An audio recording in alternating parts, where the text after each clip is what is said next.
বিসমিল্লাহির রহমানির রহিম। ব্রাজিল প্রবাসী এক ভাইয়ের তিনতলা ভবনের ঢালাই কাজ চলতেছে।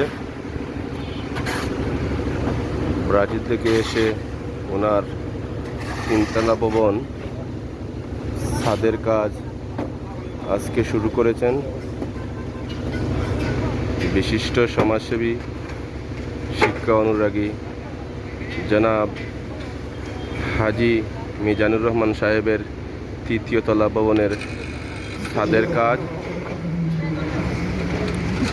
এতে উপস্থিত আছেন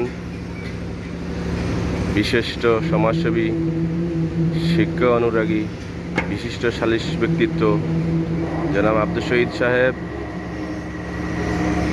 এবং মিজানুর রহমান সাহেবের তত্ত্বাবধানে এই কাজটি আজকে কিছুক্ষণের মধ্যে সফলভাবে সম্পন্ন হবে। এতে আপনারা সবাই দোয়া করবেন। উনি হলেন হাজি মিজানুর রহমান মিজান সাহেব। উনার তিনতলা ভবনের ছাদের কাজ কিছুক্ষণের মধ্যেই সমাপ্ত হবে। তো আপনারা সবাই দোয়া করবেন। ওনার সুস্বাস্থ্য এবং দীর্ঘায়ু কামনা করে এখানেই বিদায় নিলাম। আসসালামু আলাইকুম।